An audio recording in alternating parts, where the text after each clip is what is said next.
Hey everybody, Rob Greenfield here, and today I'm going to talk to you about the survival garden.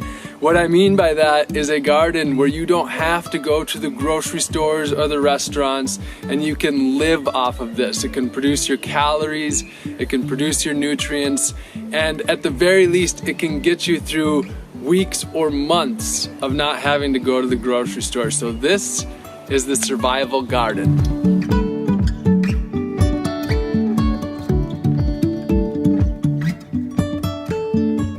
Okay, so why would I be the one to talk to you about the survival garden?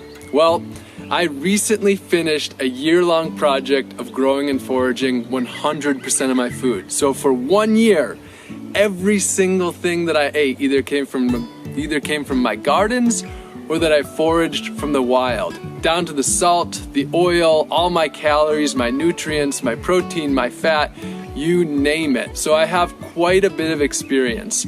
And this survival garden that I'm going to be talking about today is specifically going to be for where I did this project, which is Central Florida. So this survival garden is more for a warmer climate, but there's a lot that you'll be able to learn from this video no matter where you are. And most importantly, wherever you are, you can grow an incredible amount of food.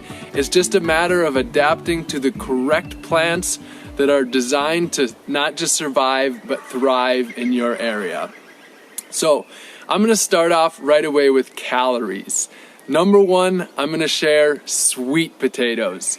Sweet potatoes are a truly amazing crop. A lot of us know sweet potatoes for the potato itself, but what a lot of people don't realize is that the greens are edible as well. Between the nutritious greens and the calorie-dense tubers, they're one of the most important crops that can be grown as far as putting out an incredible amount of calories and nutrients. I probably grew 600 pounds of sweet potatoes in my year of growing and foraging all my food, and I'm just blown away at how much you can grow. Now, a lot of people imagine these little orange ones at the grocery store, but they come in all shapes and sizes. I've seen sweet potatoes that are up to 13 pounds. And I've been blown away at how much sweet potatoes you can grow in a relatively small amount of space. In a standard front yard, it's possible to grow all of your calories. Let me say that again. It is possible in a standard front yard to grow all the calories you need with different tuber crops.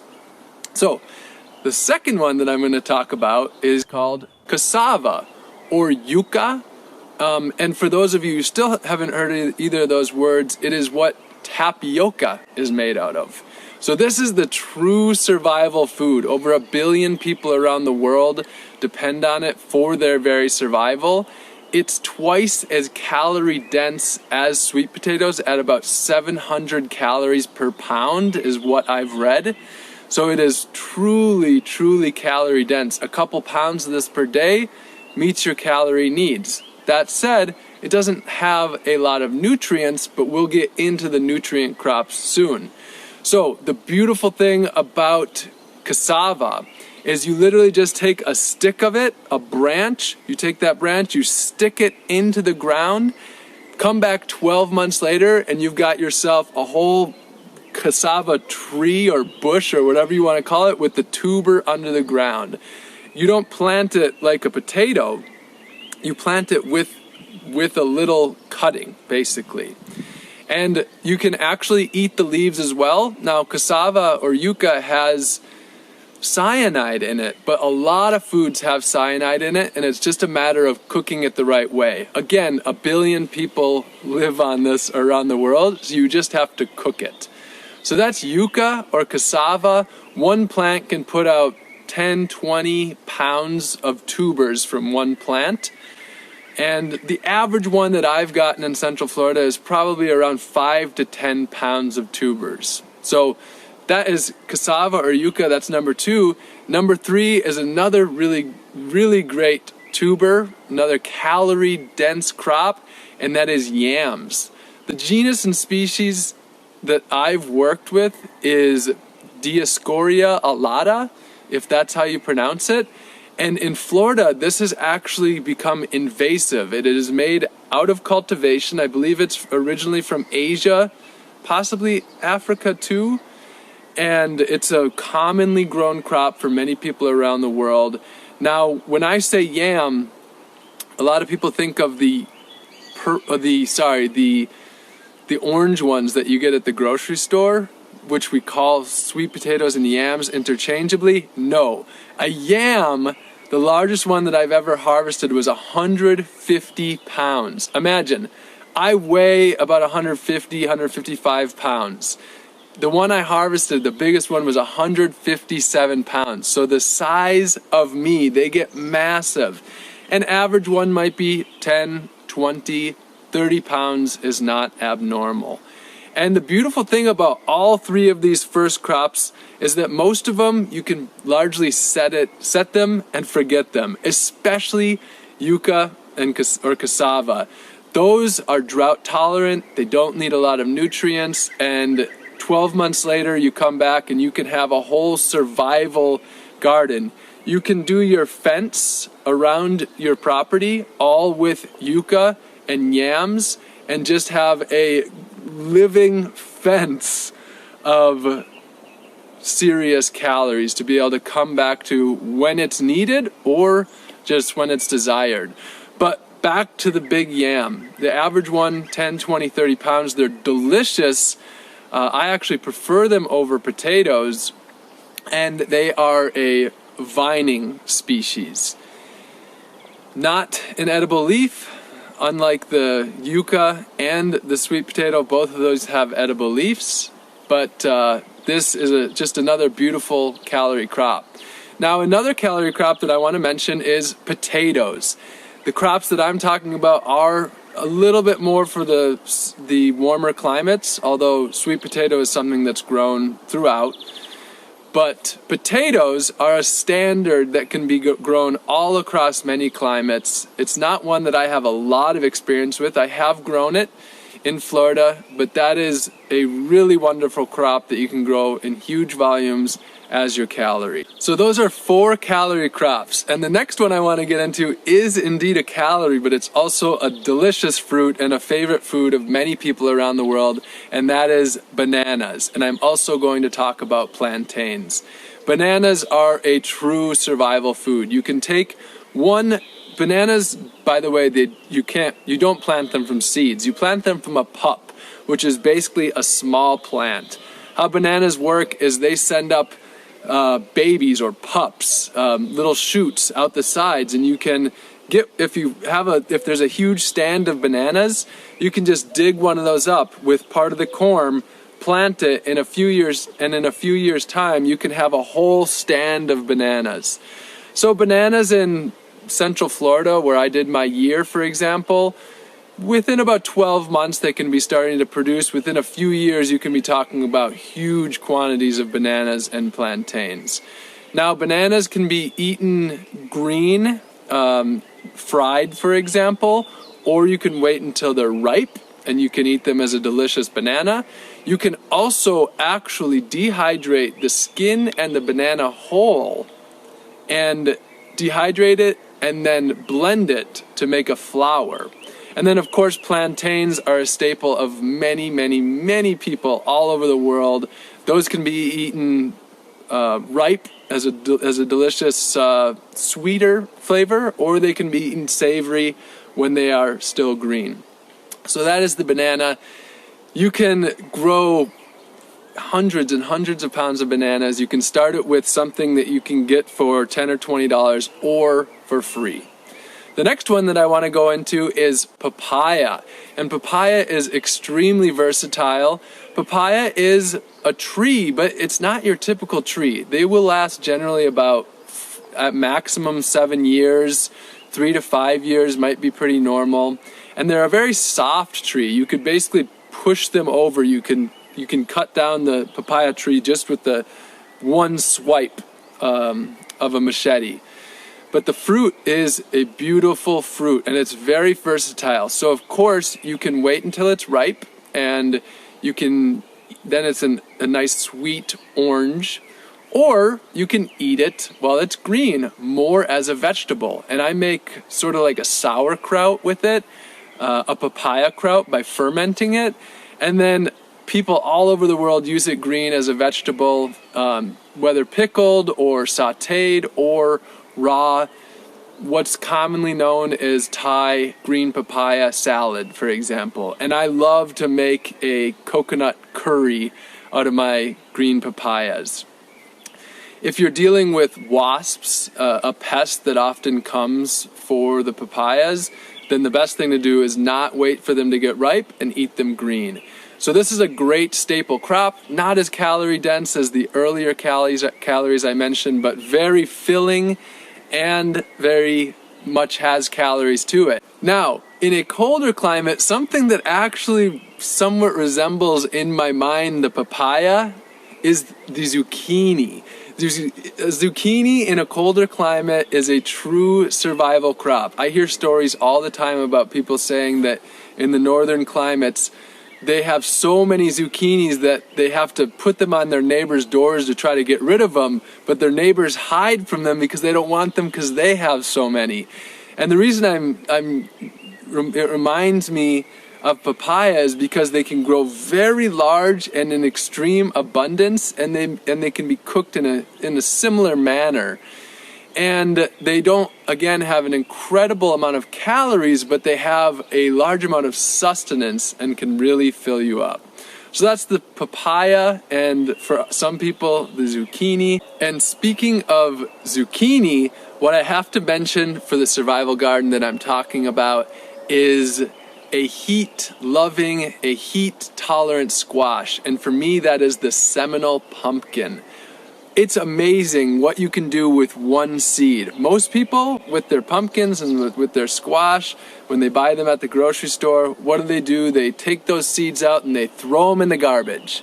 At the very least, you could compost them, but what you can actually do is plant them, especially if they're a local variety. When I had dinner with a friend, I took home the pumpkin seeds from Seminole pumpkins, and from 2 pumpkins, the seeds of that turned into hundreds of pumpkins, many, many, many meals to come. The Seminole pumpkin is my favorite pumpkin personally, my favorite squash. Wherever you are, your survival garden can definitely include squashes. The next thing that I want to move on to is talking about a little bit of protein. And for me, one of my favorite sources in the garden is pigeon pea. Now, pigeon pea is a perennial crop. It's not a bean that has to be planted year after year. It's actually a tree that will continue to put out pigeon peas, and sometimes multiple times per year, and even throughout the year. They're a truly delicious, they're called gandules. They're very popular in Puerto Rico and other parts of the Caribbean, other parts of Latin America as well, and they are truly, truly delicious. I've eaten a large amount of them and have never once got sick from them at all. And in fact, my friend and I actually even made tempeh from them. So there's a lot that can be done with them. So that is pigeon peas, and along those lines, the next one I want to talk about is ground cover beans or peas. And for me, my favorite one is the southern peas. Now, there's many types of southern peas. You've probably heard of black-eyed peas, for example. There's many different types of these, and I don't know the names of all of them, but we're talking about spreading the seed on the ground. It creates a wonderful ground cover, and it produces a lot of healthy food. It can also be used as a cover crop and as a nitrogen fixer to add nitrogen to your garden. Now, these can be eaten fresh, or they can be left to dry on the vines, harvested once they're dry, and they can be stored. And the same goes for the pigeon peas as well. So talking about survival, these are foods that when dried, you can have these lasting in your pantry for years. And that's an important part about this, is storage. Now, in the warmer climates like Florida, for example, you can grow food year-round. In the northern climates, the key to success with the survival garden is producing as much food as you can during that window of time that you have, and then preserving it for the fall.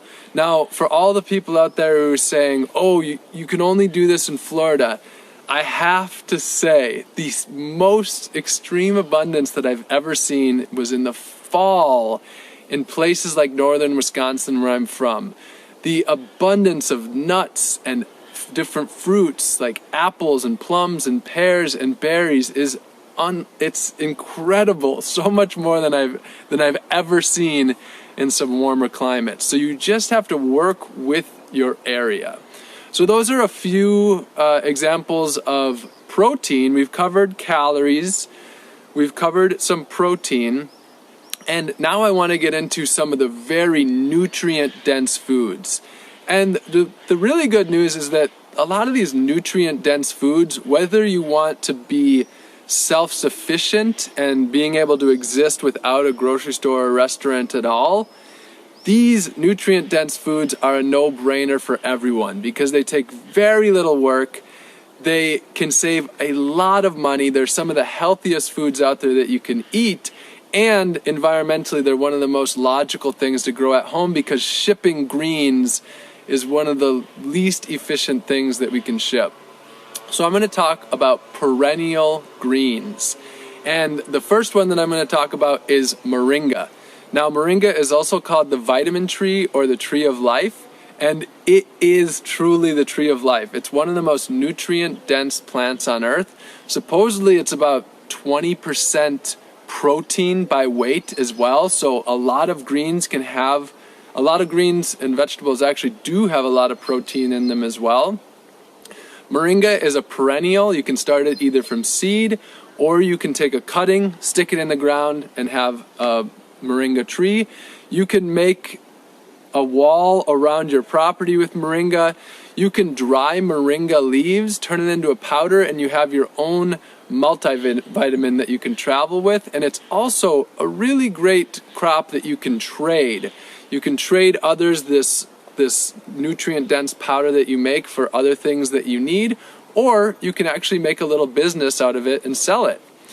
The next green that I want to talk about is katuk. Katuk is another perennial green, and by perennial what I mean is you plant it and it produces year after year after year. Up in a northern climate, a beautiful perennial is rhubarb. An average rhubarb plant can last for 25 years. Imagine you plant it and 25 years, every spring it just keeps coming back.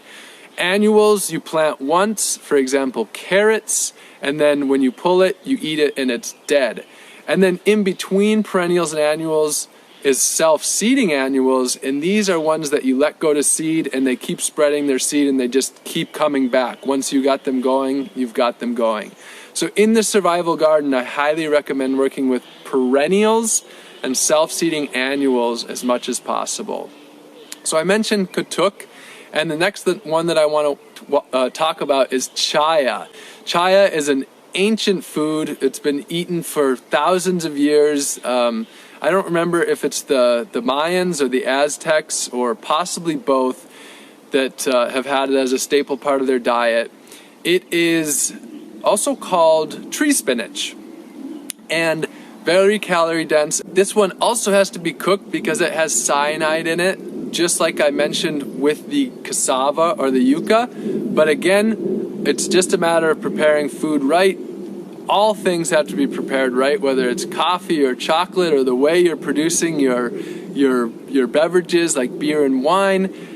Once you start to connect with your food, you see that there is a process, a way of doing things. But chaya is a beautiful one. This is one where you can literally just take a stick of it, put it in the ground, and after you have a few trees of chaya, you can be spreading chaya to your entire neighborhood. Another one that's very drought tolerant. And with the survival garden, the key is planting things that are very, very tough, that don't need to be consistently watered, that don't need a lot of nutrients, that don't have too many pests. And all of these things apply generally to perennials over annuals. So the survival garden is one that you can walk away from, and for 3 months later you come back and your food isn't gone, you have more food than when you left. So that is chaya. The next thing I want to get into is another greens, and that is perennial spinaches. So there's all sorts of perennial spinaches. There's Brazilian spinach and New Zealand spinach, Okinawa spinach, longevity spinach, just to name a few. Malabar spinach is another one. There's probably a good dozen or so that are grown in the area where I have done most of my growing. And again, these are perennials that you can plant once and they can keep on coming back and coming back. So with those perennial spinaches and the chaya, the cassava leaves, the katuk and the moringa, that right there is quite a bit of diversity in itself. So there is a saying, and that is, let thy food be thy medicine, and let thy medicine be thy food. Now, in 2020, that is, let your food be your medicine, and let your medicine be your food. Pretty basic. Now, the beautiful thing is that, yes, our food is our medicine, but there are some especially medicinal plants that we can grow to really give ourselves that important immune boost and to really just take care of ourselves. I'm talking about holistic medicine, holistic healthcare, taking into account everything that we're doing, our food, our water, the way we move our body, the way we live our lives. But we can grow a lot of our own medicine. The number one that I recommend in this survival garden is turmeric and ginger. Turmeric, you take those little rhizomes, you stick them in the ground, and 7-9 months later, you'll have a lot more turmeric. Most of my friends' gardens who have turmeric, they have more than they can deal with. Ginger it takes a little bit longer. It takes more like, I think, about 1.5 years. I've successfully grown ginger, but it takes longer to get it to be a large amount and to get a lot to harvest, but very, very easy to grow. So turmeric and ginger, very easy to grow and very, very important medicines. There's many different medicines. One that I recommend growing is elderberry. And along with honey that you can get from your bees, you can make elderberry syrup, and this is one of the most incredible natural medicines that prevents cold and flu. I like to take a spoonful of my elderberry syrup every single day. It's one of my favorite things, and it's also an extremely delicious treat. So I've covered calories, I've covered some protein, and I've covered greens as nutrients. Those three things right there can take care of a massive, massive amount of your entire needs. You could probably live just off of that, but there's no need to because there's such an abundance of other foods. I'm going to name a few other things right now that are really easy and important to have as a part of this garden. That would be peppers. I grew serrano peppers starting from one seed from a pepper from my friend's garden. I, for 1.5 years, had a serrano pepper plant that put out well over 1,000 peppers. Wherever you are, there are peppers that will survive and thrive. Peppers are a great part of any garden. And then herbs. Herbs to add flavor to your food. Living off of your garden does not in any way mean not eating delicious, delicious food. And in fact, it's often far more delicious. So some of the absolute survival herbs that I've grown, that would be Cuban oregano, grows like crazy. It's a huge oregano leaf. Then there's lots of other ones. African blue basil grows into shrubs, brings in an incredible amount of bees and pollinators. So important to have different plants that can bring in pollinators into your garden. And herbs are one of the easiest things to grow. You have cilantro and basil and dill, just to name a few. Herbs are a very easy beginner plant too. If you're just getting started, herbs are a really great place to start. I'm going to mention just 2 more, even though there's so many more plants that I would love to talk about. But a truly amazing one is daikon radish. We're talking about a radish that can get this big, that can become self-seeding, that's coming back, that creates a great ground cover, that can be chop and dropped. And You can ferment this and make a wonderful radish kraut, or mix it in with your different krauts. It is it's delicious. It adds a lot of value to meals, and you can just produce incredible amount of quantities with it. That's the daikon radish. Wherever you are, radishes can be a part of your game, and radishes are one of the fastest foods to grow. You can get them in about 30 days. Now, a garden could be complete without tomatoes, but tomatoes add such an incredible value to life. Where I did my survival garden, that would be the Everglades tomato. In really hot climates, it's often the very small tomatoes that you want to work with, not the really big ones. But in northern climates, you can produce so much tomatoes that you could not possibly eat them. So tomatoes are just a beautiful thing to have in the garden. And then one last thing that I'm going to mention, and that is garlic or onions. Really adds an incredible amount of flavor. Garlic is also a great antimicrobial and antibacterial, a really important one for fighting off sicknesses.